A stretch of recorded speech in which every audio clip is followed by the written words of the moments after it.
Assalamualaikum warahmatullahi wabarakatuh.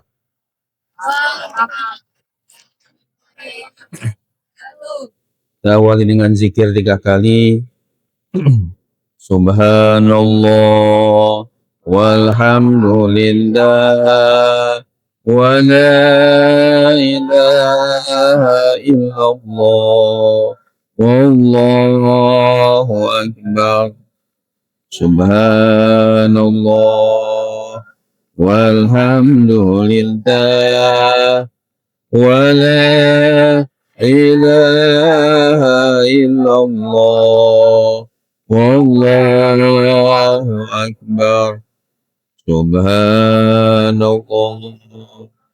walhamdulillah wa la ilaha illallah wallahu akbar. Alhamdulillah, alhamdulillahilladzi anzalal Qur'an hudan linnas wa bayyinatin minal huda wal furqan. Wassalatu wassalamu ala sayyidi waladi adnan sayyidina Muhammadin wa ala alihi wa ashabihi zawil fadli wal irfan, amma ba'du. Yang sama-sama kita hormati pengurus pesantren Az-Zikra Gunung Sindur, alhamdulillah Ustaz Zikri, Ustaz Sufri, Ustaz yang lainnya, Ustazah, juga para santri, putra-putri Az-Zikra Gunung Sindur yang saya banggakan. Mudah-mudahan semuanya mendapatkan curahan rahmat, ridha dan maghfirah dari Allah Subhanahu wa taala. Amin. Ya Allah ya Rabbal alamin. Sebelumnya kita membaca kitab suratul Fatihah. Mudah-mudahan barokah dari surat Al-Fatihah. Ilmu yang kita kaji khususnya ba'da zuhur kali ini merupakan ilmu yang bermanfaat, penuh keberkahan dari Allah Subhanahu wa taala. Dan yang kurang sehat Allah angkat segala penyakitnya. Yang sedang berjuang jalan Allah khususnya untuk pesantren Sindur, pesantren Az-Zikra yang di Sentul, juga yang di Mampang, juga Darus Syukur yang ada di Pondok Kopi, pesantren kami juga Darus Sholihin. Mudah-mudahan semua perjuangannya dimudahkan oleh Allah Subhanahu wa taala. Semua yang berinfak, berjariah, berwakaf mudah-mudahan dibalas yang berlipat ganda oleh Allah. Saudara-saudara kita yang masih menderita di Palestina, di Gaza, tempat-tempat yang lain, mudah-mudahan diberikan kesabaran dan kemenangan, dan negeri kita tercinta Indonesia mudah-mudahan dipimpin oleh orang-orang yang bertakwa, yang soleh, solihah, sehingga menjadi negeri kita baldah thayyibah rabbun ghafur. Bi barakatul Quran. Al-Fatihah. A'udzubillahi minasyaitonir rajim. Bismillahirrahmanirrahim. Alhamdulillahirabbil alamin. Ar-Rahmanir-Rahim. Maliki yaumiddin. Iyyaka na'budu wa iyyaka nasta'in. Ihdinas siratal mustaqim. Siratal ladzina an'amta 'alaihim ghairil maghdubi 'alaihim waladdallin. Amin ya Allah ya Rabbal alamin.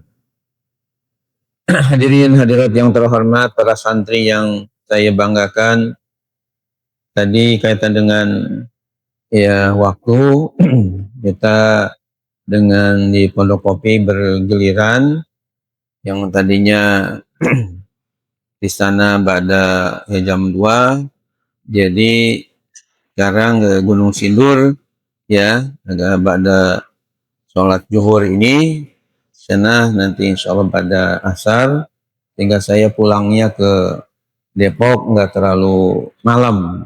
Kalau di sini pada isya jam 9 pulang, itu biasanya kemalaman ke sana. Alhamdulillah bisa ditukar, sehingga insya Allah kita rutin pada zuhur untuk di Gunung Sindur ini. Terus kemudian masalah waktu, supaya istilah jangan kepanjangan, jangan kependekan, tadi sudah kita musyawarah dengan Bapak Ustadz Sufri yang saya muliakan. Jadi musyawarah itu bahwa pengajian kita pada zuhur ini dibatasi untuk materi sampai jam 1, untuk tanya jawab dikasih paling banyak 4 jam. Jadi paling maksimal insya Allah jam 1 sampai lewat 15 menit. Jadi kurang lebih setengah jam untuk materi dan seperempat jam untuk diskusi atau tanya jawab agama, baik yang ada di kitab ini maupun di luar kitab, yang penting masalah keagamaan. Insya Allah. Oleh karena itu kita lanjut aja ke halaman 3. Temanya kajian kita pada siang hari ini adalah al-farqu baina tafsir wa ta'wil. Karena syarafut tafsir sudah kita bahas pada Selasa yang lalu. Coba dibuka semua kitabnya, yang sudah tahu artinya dikosongkan, tapi yang belum tahu artinya diberikan arti supaya kalian cepat pinternya. Amin ya Allah ya Rabbal alamin. Langsung aja kita terjemahkan karena waktu. Al-farqu artinya perbedaan. Jadi di mana saja kalian mendapatkan lafaz al-farqu, itu artinya perbedaan. Fil lugati ya, baina tafsiri, antara tafsir wa ta'wili dan ta'wil. Jadi dalam kajian kita pada siang hari ini kita akan bahas sekitar masalah perbedaan antara tafsir dengan ta'wil. Jadi santri al-zikra nanti ditanya jangan sampai istilahnya meledug, jangan ditanya pelangak pelongo, anala adri, I don't know, tapi langsung bisa dijawab dengan baik kalau sudah belajar ilmu tafsir.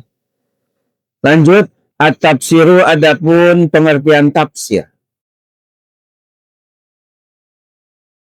Fil lugati ditinjau dari segi bahasa.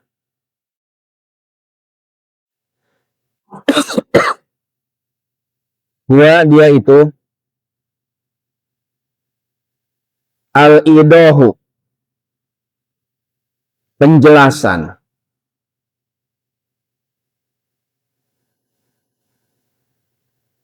Wa tabyinu, dan keterangan.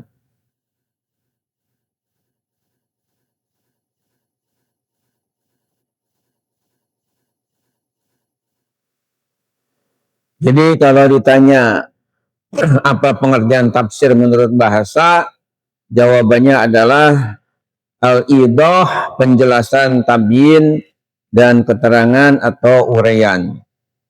Allah Ta'ala berfirman, wala ya'tunaka bimasalin illa ji'naka bil haqqi wa ahsana tafsira. Wala ya'tunaka, dan tidaklah mereka mendatangkan kepadamu, dalam kurung Nabi Muhammad SAW, bimasalin, dengan suatu perumpamaan, illa ji'naka, kecuali kami datangkan kepadamu, bil haqqi, dengan kebenaran, wa ahsana tafsira, dan sebaik-baiknya penjelasan.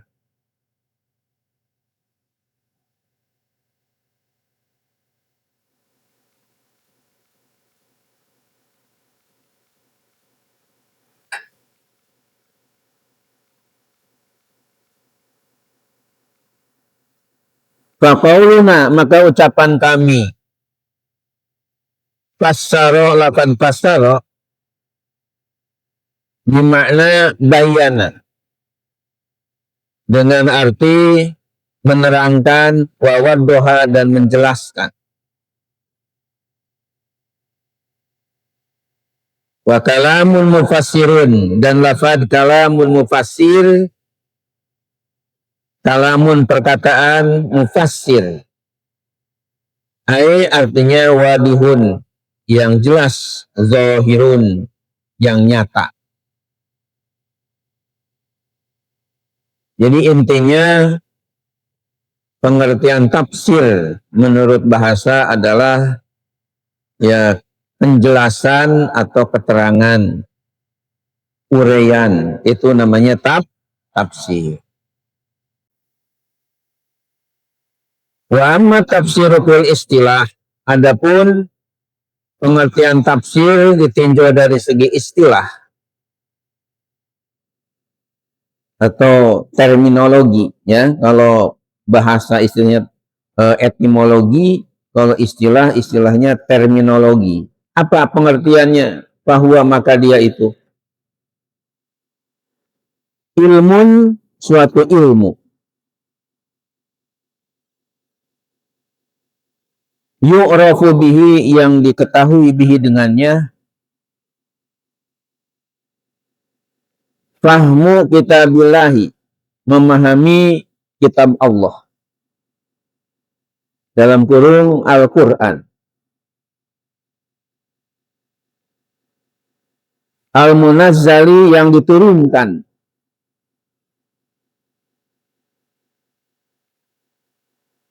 ala nabiyhi, atas nabinya, Muhammadin sallallahu alaihi wasallam, yaitu Nabi Muhammad sallallahu alaihi wasallam. Wa bayani ma'anihi, dan menerangkan makna-maknanya. Jamak dari kata maknan itu ma'ani. Ma'anihi jadi makna-maknanya. Wastikhraji ahkamihi wa hikamihi.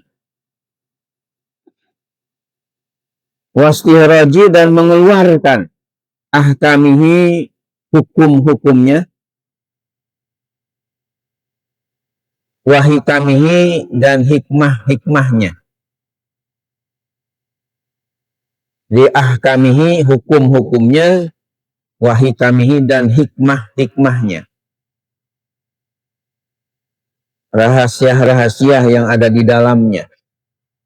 Ahkam, ingat, siapa yang tahu mufradnya, kan ahkam ini jamak, ya. Mufradnya ahkam, siapa yang tahu? Adalah hukmun.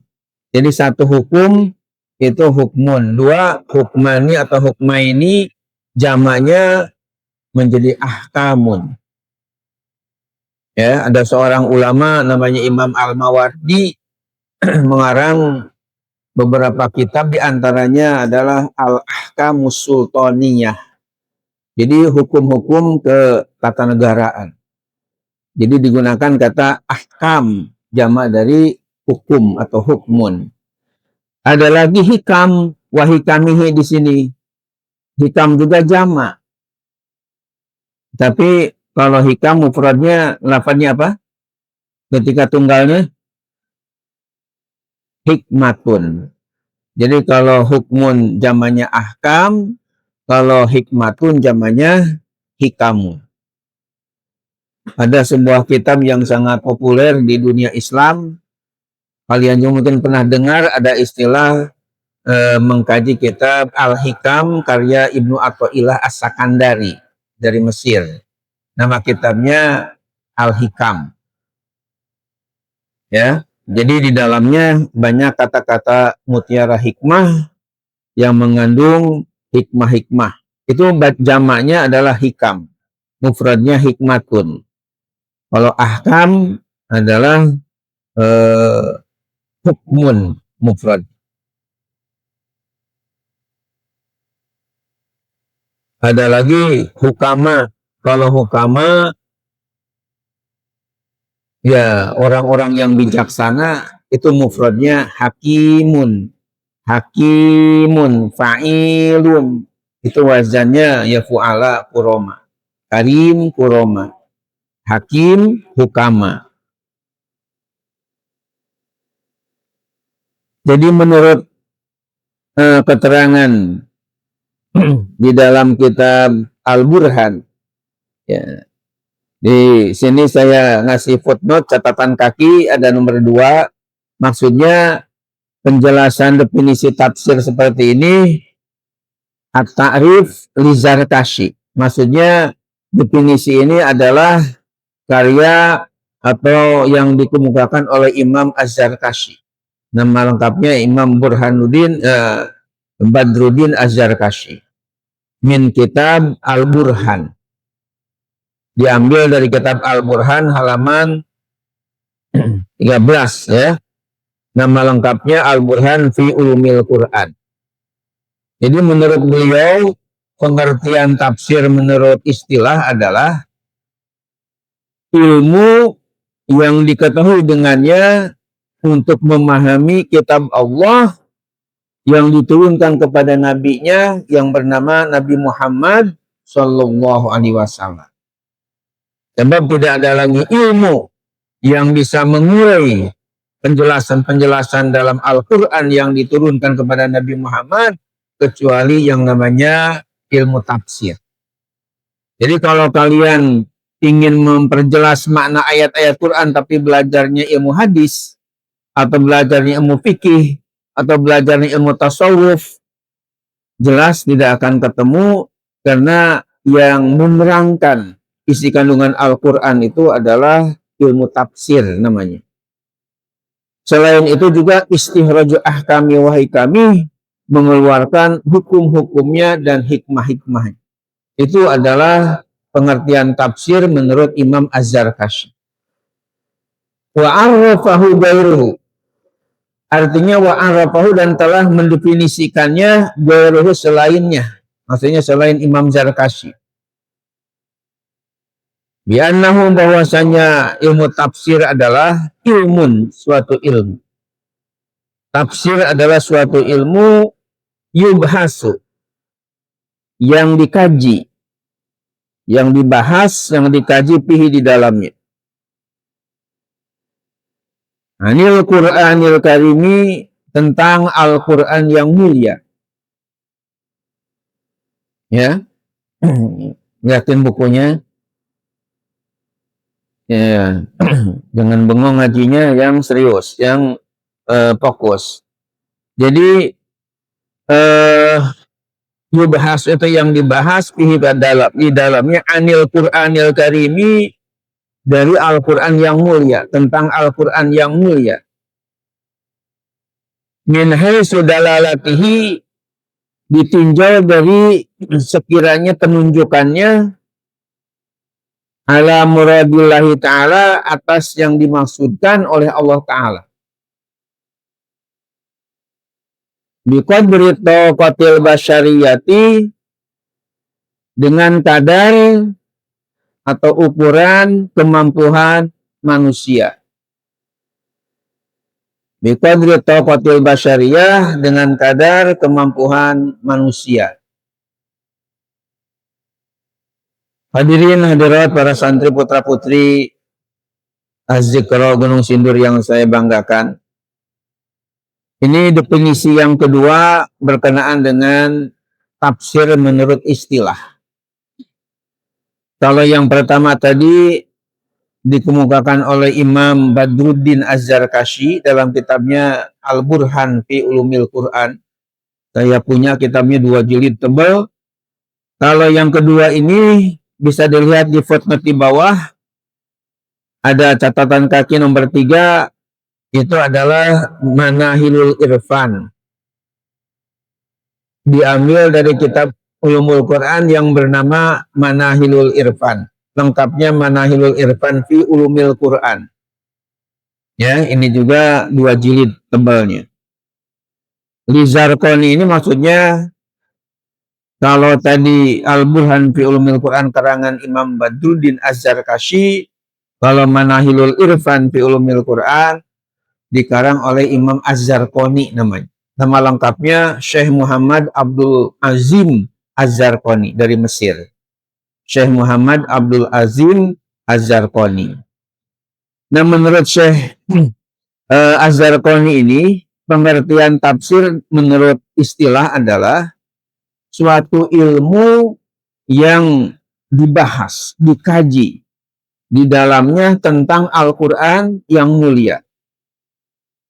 Dikaji dari segi apanya? Dari segi penunjukannya atas yang dimaksud oleh Allah Subhanahu wa Ta'ala. Setiap firman Allah tentunya Allah punya maksud untuk menjelaskan kepada umat. Karena Al-Quran ini adalah sebagai hudan, sebagai petunjuk bagi umat manusia. Misalnya dalilnya bahwa Al-Quran sebagai hudan, petunjuk, guidance adalah dalam Al-Quran surah Al-Baqarah ayat 185. Ada sudah hafal? Ayatnya 185 surah apa tadi? Al-Baqarah. Di dalam surah Al-Baqarah ayat 185 Allah berfirman, Syahrul Ramadan alladzi unzila fihi al-Qur'an hudal linnas wa bayyinatin minal huda wal furqan. Artinya bulan Ramadan diturunkan padanya Al-Quran. Syahrul Ramadan alladzi unzila fihi al-Quran, yang diturunkan padanya Al-Quran, hudal linnas, tujuannya adalah untuk menjadi petunjuk bagi umat manusia. Wa bayyinatin minal huda, dan sebagai penjelas dari petunjuk itu, wal furqan, dan untuk bisa menjadi pembeda, pemisah mana yang hak, mana yang batil, mana yang baik, mana yang buruk, mana yang benar, mana yang salah, ada di dalam Al-Quran. Biqadri tokoh al-basyariyah, sesuai dengan kemampuan manusia itu sendiri. Artinya apa? Artinya semakin tinggi dan dalam ilmu seseorang ahli tafsir, maka menafsirkannya itu akan luas dan dalam. Walaupun misalnya yang ditafsirkan sama-sama 114 surah, atau katakanlah satu Al-Quran, tapi karena kemampuan manusia atau ulama juga terbatas, sehingga kita nggak heran melihat kitab tafsir itu jilidannya besar kecilnya itu tidak sama. Ya, di perpustakaan pribadi saya tidak kurang tafsir Al-Quran itu sampai 30 judul, ya, itu yang bahasa Arab aja. Belum lagi yang bahasa Inggris, ada yang bahasa Perancis, ada yang bahasa Urdu, selain bahasa Indonesia, Jawa, dan Sunda. Saya koleksi, ya, tidak kurang 6-7 bahasa, tapi kebanyakannya yang bahasa Arab. Contoh misalnya, tafsir Al-Jalalain yang dikarang oleh Imam Jalaluddin Al-Mahali dan As-Suyuti, ternyata hanya 1 jilid aja. Saya terus terang dari dulu sampai sekarang belum melihat tafsir Jalalain 2 jilid. Paling ada 2 juz tapi 1 jilid. Baik yang ada cetakan di Indonesia, bahkan ketika saya diundang ceramah ke Amerika, kemudian di Houston itu saya jalan-jalan dengan panitia yang undang, ketemu ada toko kitab, rupanya di Amerika juga banyak orang Pakistan yang punya toko, sehingga saya mampir dan kita beli, ya. Ada Muqaddimah Ibnu Khaldun yang saya beli, ada juga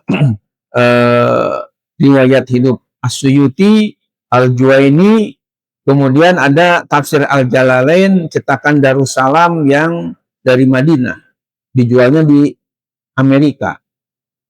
Saya beli, tapi alhamdulillah ketika mau istilahnya nawar berapa atau ngasih uang, kata yang penjaganya, ya free atau majanan bahasa Arabnya, ya katanya gratis aja. Alhamdulillah. Kenapa digratiskan?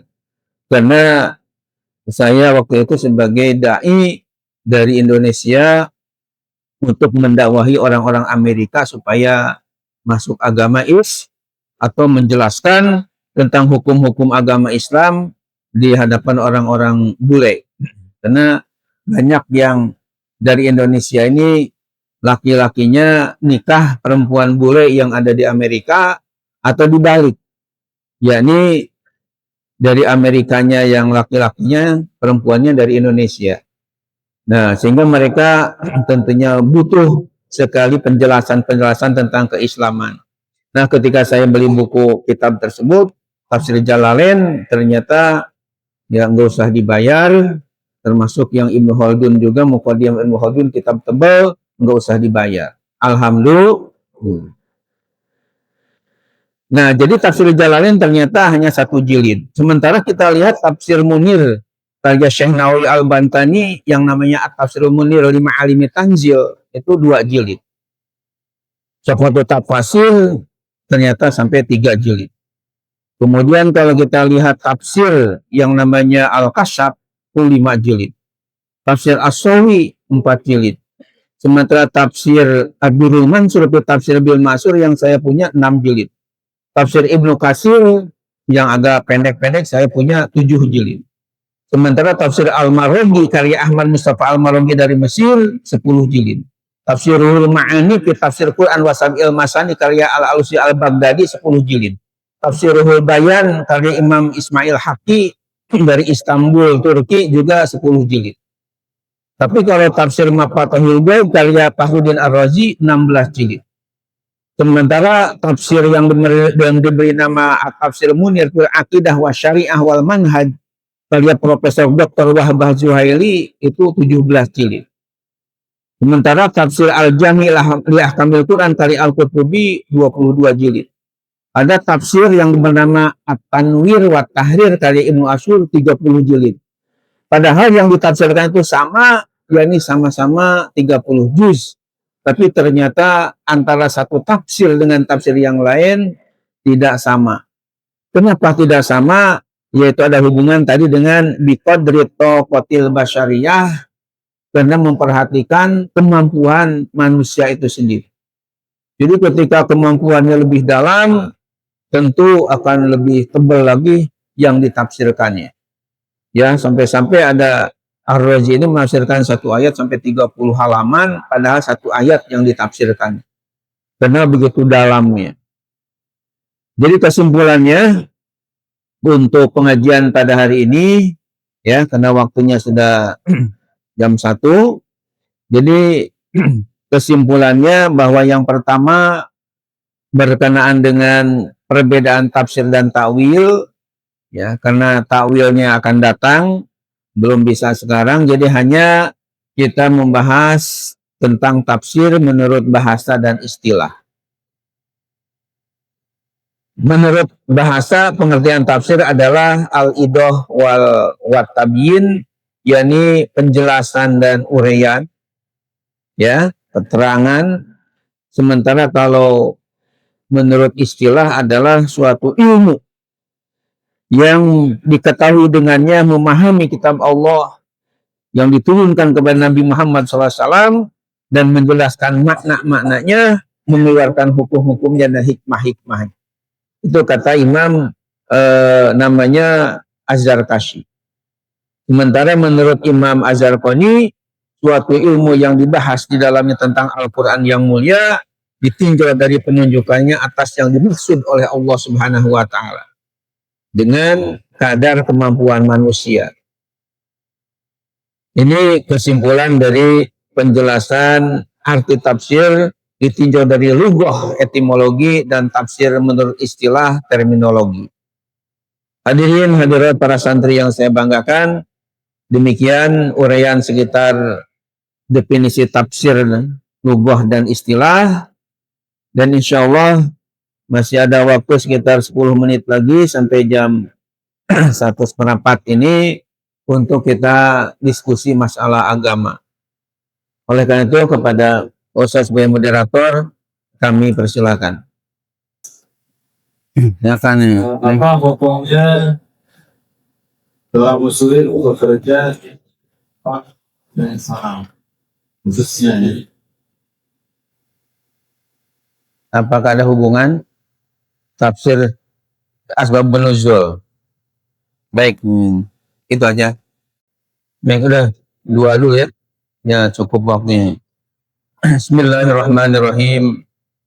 Ada 2 pertanyaan yang bagus-bagus untuk kita bahas pada zuhur kali ini.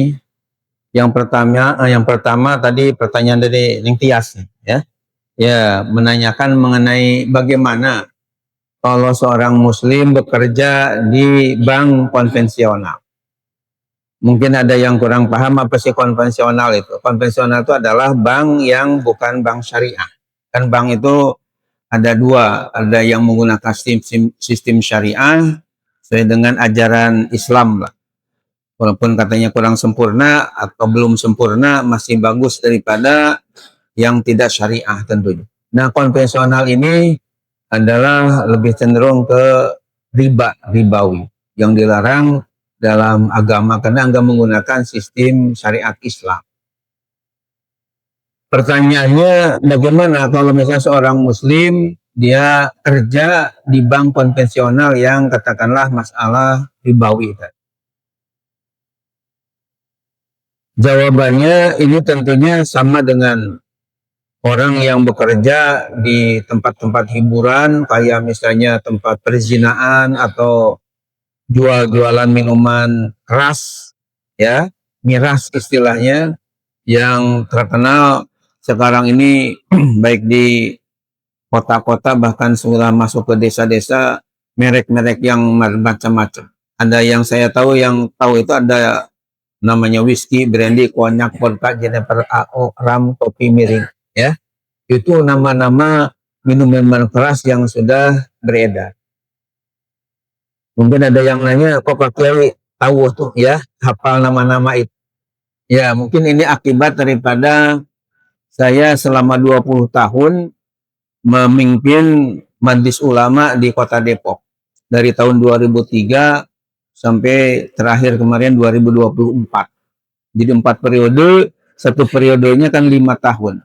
Berarti 4 periode 20 tahun, itu hampir 6 bulan sekali ada razia, ada hasil razia dari Kapolres Kota Depok, di mana satu truk minuman keras sebelum dihancurkan dengan bulldozer oleh wali kota, biasanya tokoh-tokoh di Depok itu diundang, termasuk dari Ketua Umum Majelis Ulama untuk baca doa, ya.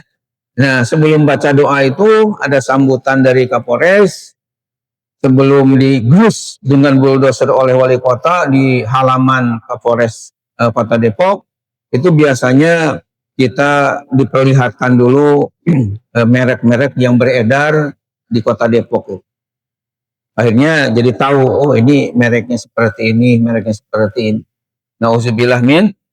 Alhamdulillah saya sendiri dari kecil sampai sekarang tidak pernah mencicipinya. Nauzubillah min dzalik. Ya, karena dari kecil oleh orang tua sudah diarahkan menjadi santri supaya jadi ajengan, supaya jadi kiai. Alhamdulillah. Nah, jadi pertanyaan tadi, bagaimana kalau kita kerja di tempat yang dilarang oleh agama kita? Kalau minuman keras, jelas innamal khamru wal maisir, ada ayat 90 surah Maidah. Riba juga demikian. Di dalam surah Al-Baqarah ada ayat yang berbunyi, ya ayyuhalladzina amanu taqullaha wa dzaru ma baqiya minar riba in kuntum mu'minin. Fa illam taf'alu fa'zanu biharbin minallahi wa rasulih. Wa in tubtum falakum ru'usu amwalikum la tazlimuna wa la tuzlamun. Jadi kalau orang yang berbuat riba ini seolah-olah dia ngajak perang dengan Allah dan Rasulnya, sehingga Allah dan Rasulnya sangat murka kepada pelaku-pelaku riba. Nah, sekarang hukumnya bagaimana? Mengenai hukumnya ini, ada seorang ulama besar namanya Syekh Muhammad Yusuf Al-Qardawi. Dia mengarang kitab banyak sekali. Yang saya punya, selain fatwa mu'asirah, fatwa-fatwa kontemporer, juga ada karya beliau yang diberi judul Al-Halal wal Haram fil Islam. Nama kitabnya Al-Halal wal Haram fil Islam. Jadi mana yang halal, mana yang haram dalam agama Islam oleh beliau dalam kitabnya yang cukup tebal itu. Saya punya bahasa Arabnya, juga bahasa Indonesianya tebal sekali. Di dalam kitab itu beliau menjelaskan begini. Jadi masalah seseorang yang kerja di tempat-tempat maksiat seperti tadi tempat yang riba, atau tempat minuman khamar, atau ternak babi, dan sebagainya. Ini dibolehkan ketika dia dalam keadaan darurat, dalam keadaan terpaksa. Misalnya, seseorang kan sehari-hari ini butuh makan, butuh minum, ya, yang primer lah, yang pokok-pokok. Pakaian juga perlu. Kalau misalnya ya nggak kerja, sementara lowongan kerja yang halal susah. Kalau nggak kerja di situ bisa dipastikan dia akan lemes, nggak punya uang, nggak punya untuk ya beli beras dan sebagainya. Nah, dalam keadaan yang terpaksa seperti itu masih dibolehkan untuk kerja di tempat yang dilarangkan. Seperti orang yang misalnya nggak ketemu makanan kecuali daging babi, itu kan ketika ketika darurat kan boleh. Ada faedah dalam usul fikih, ad-darurat tubihul mahzurat. Ketika terpaksa boleh yang dilarang. Walaupun ada faedah yang lain, ad-darurat tuqaddaru biqadriha, ketika darurat harus diukur dengan kadar. Kalau misalnya makan daging babinya cukup hanya 1 suap, lalu dia masih bisa hidup, cukup, nggak boleh ditambah. Jangan cukup 1 suap, 2 suap, ini malah 1 bakul dimakan. Ya, ini yang lebihnya dari kecukupan itu haram. Nah, ini juga kata Imam Syekh Al-Qardawi yang belum lama meninggal dunia, innalillahi wa inna ilaihi raji'un. Kalau misalnya kita seorang muslim kerja di tempat yang maksiat seperti itu, dia boleh ketika darurat saja. Ketika terpaksa, tidak ada di tempat yang lain yang menerima kerja. Oleh karena itu, hanya sementara. Jadi ketika bekerja di tempat misalnya bank konvensional, jangan terus-menerus kerja di situ, tapi harus cari lowongan, barangkali ada tempat-tempat yang lain yang halal yang bisa dilamar untuk kerja di situ. Kalau sudah ada di tempat yang lain yang halal, walaupun gajinya enggak seberapa, beda dengan di bank tadi, dia wajib untuk memilih yang halal. Yang haram tadi, kerja di bank yang konvensional tadi, mesti dia tinggal. Demikian juga di tempat-tempat maksiat yang lainnya dikiaskan, dianalogkan seperti itu. Jadi kesimpulannya, ketika terpaksa darurat, istilahnya silahkan kerja untuk supaya bisa makan, minum, dan sebagainya yang pokok-pokok. Tapi ketika ada lowongan di tempat lain, wajib untuk keluar dari kerjanya di situ, memilih yang dihalalkan oleh Allah. Paham? Nah, itu yang pertama ya, masalah yang paling udah tuntas. Kemudian masalah pertanyaan yang kedua. Ya, waktunya udah lebih 5 menit nih. Masalahnya penting sekali, ya ini apa ada hubungan antara asbabun nuzul dengan tafsir Al-Quran? Ya, jawabannya hubungannya sangat erat antara asbabun nuzul atau sababun nuzul dengan tafsir Al-Quran. Bahkan nanti di dalam pelajaran yang akan datang, ketika kita membahas mengenai syurutul mufassir wa adabuhu, syarat-syarat menjadi ahli tafsir dan etika-etikanya, itu namanya mengerti sabab nuzul ayat menjadi kewajiban bagi seorang mufassir. Artinya jangan dulu menafsirkan Al-Quran kalau dia belum tahu tentang asbabun nuzul ayat, sebab-sebab turun ayat. Nah, saya alhamdulillah punya 2 kitab yang berkaitan dengan khusus sabab nuzul ayat itu. Yang pertama, barangkali ada yang belum tahu, kitabnya diberi nama adalah Asbabun Nuzul. Kitabnya langsung namanya Asbabun Nuzul. Ini dikarang oleh Imam Abul Hasan Al-Wahidi namanya. 1 jilid tebal. Kemudian yang kedua, kitabnya khusus menerangkan sababun nuzul, itu tidak campur dengan yang lainnya. Nama kitabnya Lubabun Nuqul fi Asbabin Nuzul. Dikarang oleh Imam Al-Hafiz Jalaluddin As-Suyuti. Ini juga 1 jilid. Jadi hubungan antara sabab turun ayat dengan tafsir ini sangat penting. Kenapa? Karena ketika seseorang menafsirkan satu ayat Al-Quran tapi enggak ngerti sabab nuzul, itu bisa menjadi kacau tafsirannya. Bisa masuk ke dalam ancaman Rasulullah, man qala fil Qur'an bi ra'yih falyatabawa maq'adahu minan nar. Barang siapa yang berbicara menafsirkan Quran dengan pendapatnya sendiri, maka hendaklah mempersiapkan tempat duduknya dari api neraka. Nauzubillah min zalik. Ini sebagai contoh barangkali bagi orang yang menafsirkan Quran tapi tidak tahu sababun nuzul, menjadi kacau balau. Ceritanya pada tahun yang lalu ada di daerah Garut, Jawa Barat, ada seorang ustadz, nggak usah sebutkan namanya, yang punya pandangan di hadapan majlis taklim, di hadapan kaum ibu-ibu berkata bahwa kata dia, kata ustadz ini, untuk masalah sholat yang 5 waktu kayak zuhur, asar, maghrib, isya, subuh, katanya nggak usah repot-repot ketika sholatnya, nggak usah repot-repot menghadap ke arah kiblat. Jadi bisa ke timur, bisa ke barat, bisa ke selatan, bisa ke utara. Itu fatwanya, penjelasan dia. Alasannya apa? Alasannya ayat Quran. Ayat berapa? Ayat 115 surah Al-Baqarah. Surah apa? Ayat berapa? Ayat 115. Atau yang sudah hafal surah Al-Baqarah ayat 115. Nah, bunyi ayatnya begini. A'udzubillahi minasyaitonirrajim. Bismillahirrahmanirrahim. Walillahil masyriqu wal maghrib. Fa aynama tuwallu fathamma wajhullah. Innallaha wasi'un 'alim. Wallahu wasi'un 'alim. Artinya walillahil masyriqu wal maghrib. Kalau nggak tahu sabab nuzulnya, memang kayak benar ya. Walillahil masyriq wal maghrib, dan kepunyaan Allah. Disebutnya menurut ahli tata bahasa Arab, di situ lil milki punya arti kepemilikan, kepunyaan.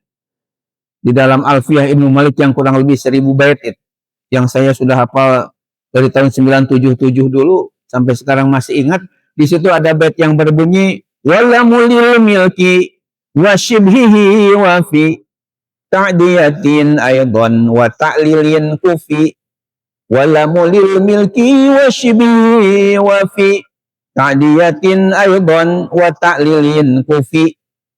Kalau dicepatkan bacanya walamulil milki wa shibhihi wa fi ta'diyatin aydan wa ta'lilin kufi. Jadi walamulil milki itu maksudnya lam itu punya arti lil milik, untuk kepunyaan. Dalam Al-Quran misalnya lillahi ma fis samawati wal ard. Punyaan Allah lah 7 lapis langit dan 7 lapis bumi. Nah, walillahil masyriqu, kepunyaan Allah lah masyriq wal maghrib dan maghrib. Masyriq itu artinya arah timur, maghrib artinya arah barat. Fa aina ma tuwallu fasamma wajhullah. Maka kemana saja kalian menghadap, maka disitulah wajah atau arah yang Allah ridhoi. Ya, wallahu wasi'un alim, Allah maha luas lagi maha mengetahui. Nah, berdasarkan ayat ini, Ustadz tadi yang tidak ngerti sababun nuzul, akhirnya mengistinbat hukum namanya. Menetapkan suatu hukum, oh berarti karena masyrik dan maghrib, arah timur dan barat ini, semuanya kepunyaan Allah. Dan kemana saja menghadap, disitulah ya, fa'inama tuwallu fasamma wajhullah, kemana menghadap, disitulah ada arah Allah yang ridhoi. Berarti kesimpulannya menghadap kemana saja enggak apa-apa.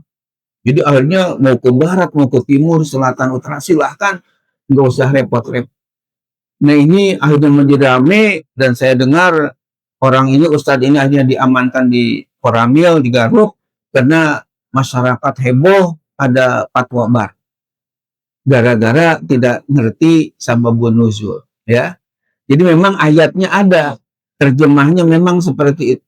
Tapi bagaimana dengan ayat surah Al-Baqarah yang lain, fawalli wajhaka syatrul masjidil haram.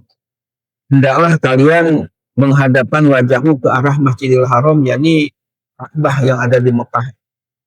Itu kan bertentangan. Lalu dengan hadis Nabi, idza kunta ila shalah fakabbir summa istaqbilil qiblah. Jadi ulama menjelaskan bahwa di antara syarat sah sholat itu harus menghadap ke arah kiblat. Kiblat itu adanya di Ka'bah yang ada tengah-tengah Masjidil Haram di Mekah. Makanya arahnya kalau di kita ini ke arah barat, ya. Nah ini kena nggak ngerti asbabun nuzul, akhirnya jadi ngaco keliru. Padahal ayat ini adalah ada sebab nuzulnya. Bagaimana sebab nuzulnya?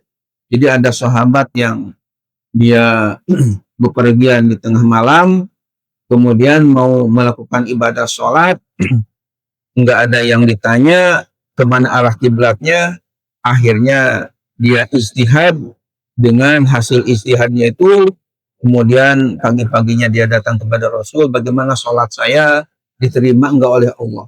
Karena saya enggak melihat ada masjid, enggak melihat ada orang, sehingga saya istihad sendiri bahwa inilah arah kiblat yang sebenarnya.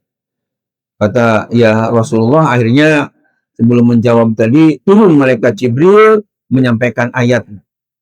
Artinya apa? Artinya ayat ini tetap berlaku, namun dalam kondisi ketika kita misalnya kebingungan mencari arah kiblat itu di mana, boleh kita yakini saja arah yang kita hadapi ini akan diterima oleh Allah. Ya, seperti misalnya belum lama ini ada karyawan kerja di Belanda nanya ke saya, katanya di Belanda susah mencari masjid, kiblat juga susah, bagaimana sholat saya? Ya istihad aja, arah kiblatnya kemana yang mantap di dalam hati, itu akan diterima oleh Allah sesuai dengan ayat ini. Jadi ayat ini bisa berlaku manakala sedang kebingungan, tidak ada yang bisa ditanya atau dilihat di arah masjidnya kemana. Tapi tidak serta-merta langsung dipakai, oh berarti bisa ke arah mana sah. Ya, jadi keliru sekali, ini gara-gara tidak ngerti sababun nuzul. Kesimpulannya, kalau ditanya apa hubungannya, apakah ada hubungan antara sababun nuzul dengan tafsir, jawabannya sangat berhubungan. Dan orang yang tidak ngerti sababun nuzul tidak boleh untuk menafsirkan Al-Quran, karena akan kacau di dalam menafsirkan. Nauzubillah min. Demikian setelah sekalian, anak-anak sekalian yang saya banggakan, karena sudah terjawab 2 pertanyaan tadi, dan ini sudah 1:30. Mudah-mudahan ilmu yang diberikan pada Ba'da Zuhur kali ini betul-betul bermanfaat, dan mudah-mudahan kalian semua sehat, juga sukses dalam belajarnya. Amin ya Allah ya Rabbal Alamin. Akhiri dengan doa qaratul majlis. Subhanakallahumma bihamdika asyhadu an la ilaha illa anta astaghfiruka wa atubu ilaik. Hamdalah, alhamdulillahirabbil alamin wal afwa minkum. Wassalamualaikum warahmatullahi wabarakatuh.